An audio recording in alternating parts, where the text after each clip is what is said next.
Welcome to Paris-Nice 2025. The 83rd edition of the Race to the Sun kicks off this Sunday in the Yvelines department. It's the first World Tour stage race of the season in Europe, and it's attracted some of cycling's biggest names, including Jonas Vingegaard. The two-time Tour de France winner lines up alongside the defending champion Matteo Jorgensen for Team Visma Bike, surely the favourites. Actually, everything feels super similar to 12 months ago, the whole lead-in and how I felt, so I really just get confidence out of that. Of course, I'm here and I would like to win myself, obviously, but I think it also showed in the past that I'm also happy when my teammates are winning. I mean, it's good to have a two-time Tour winner as your domestique. Elsewhere, Julian Alaphilippe returns to Paris-Nice for the first time since 2020 with his new team, Tudor Pro Cycling. I'd like to get out and have some fun on one of the stages, perhaps a bit later in the week. But today will already give me a chance to see how I'm feeling. Getting a good result this week would definitely do me good. Despite some lumps and bumps, today's first outing is expected to end with a bunch sprint. Mads Pedersen already has a couple of wins at Paris-Nice, but he knows it won't be easy to outpace the European champion, Tim Merlier. Yeah, I like Perray-en-Yvelines. It's a good combination of climbing and speed. We are here to win, and I'm the sprinter of our team here, so we try to do our best and try to win today, even we know that it's pretty hard with a guy like Tim here, but you never know. Stage 1 starts and finishes in Le Perray-en-Yvelines with two big loops on the menu and 156 kilometres to cover. The riders will tackle 3 minor climbs, but they shouldn't be a problem for the sprinters. There is also no wind to speak of, so we can expect the fast men to battle it out for the first leader's yellow jersey.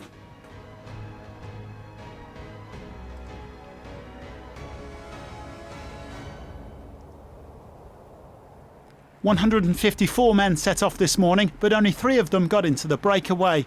2 debutants, Alexandre Delettre from Total Energies and Samuel Fernandez of Caja Rural, and then Taco van der Hoorn of Intermarché Wanty. The breakaway specialist last took part in 2023, just before a nasty crash at the Tour of Flanders. Their maximum gap was around 2.5 minutes. But with Lidl Trek and Soudal Quickstep pacing the peloton for Pedersen and Merlier, it soon came down to under a minute. Well, Delettre was the man picking up the lion's share of the day's mountains points to take the first polka dot jersey. But the writing was on the wall for our 3 escapees. Under 30 seconds the gap now. And with the peloton closing fast, Fernandez decided to forge on. He was followed by Delettre. Van der Hoorn, though, had had enough, and he sat up. At any rate, with 49 kilometres to go, they were all caught and the race was all back together again. 3 riders from the Ineos Grenadiers then caught up in a minor crash, but no major consequences for Magnus Sheffield, Josh Tarling and Sam Watson, soon back in the peloton. The riders approaching the day's third and final climb with maximum pinches of 15%, and a couple of teams decided to up the tempo, notably EF Education Easy Post and Visma Bike. The peloton all strung out, with Tudor Pro Cycling also up towards the front. Now remember Julian Alaphilippe saying this morning that he wanted to see how he was feeling. Well, the Frenchman was the first man to really attack just before the top of the climb, and he had Matteo Jorgensen on the wheel. And it was the defending champion who actually got to the summit ahead of the 2-time world champion. The American looking sharp in these early skirmishes. Well, several riders tried their luck just after the climb, but none of the moves stuck. So a big group reformed before the intermediate sprint, with 6, 4 and 2 bonus seconds up for grabs for the first 3 men over the line.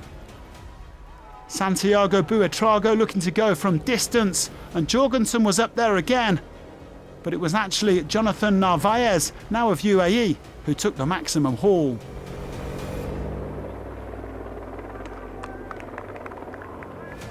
Well, 3 men then countered and got a small gap. Matteo Trentin, Josh Tarling and Matthias Skjelmoser. A strong trio indeed, and they still had around 10 seconds with 3 kilometres to go before the sprint teams really lit the afterburners. They were caught a couple of kilometres out, and it was then over to the fast men for the first sprint contest of this Paris-Nice.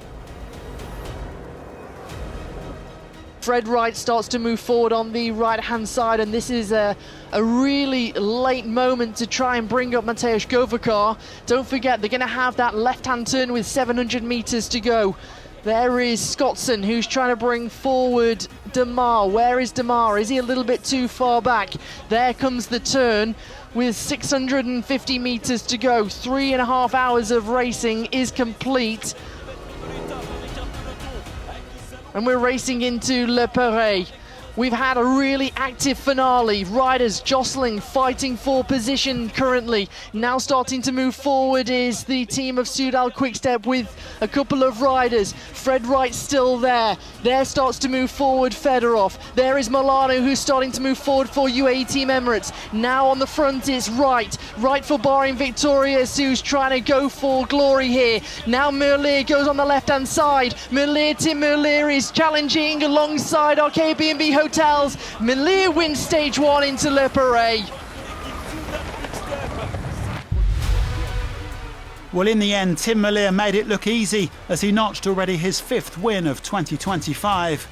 The European champion adding to his victory on the opening stage of Paris-Nice 2 years ago and proving he'll be the man to beat in the sprints this week.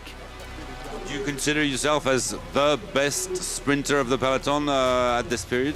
Well, it's not up to me to say things like this.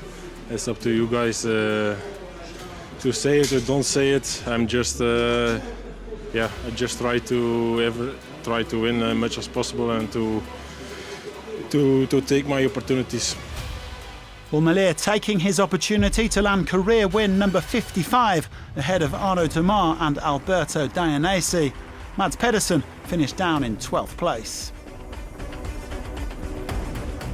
So Merlier takes the first yellow jersey of this 83rd edition. He leads by 4 seconds from Démare and Narvaez, with Dayanese and Jorgensen rounding out the top 5. Merlier also the early leader in the points classification, although Démare will wear the green jersey on his behalf tomorrow. De Lettre took 6 points on the climbs today, so he is our first King of the Mountains by just 2 points from his fellow escapee Fernandez. Finally, Sheffield, who took 2 bonus seconds, tops the youth classification ahead of Yevgeny Fedorov. Stage 2 will take us south from Montesson to Bellegarde, and it should be another one for the sprinters. Join us again for that on Monday, and thanks for watching.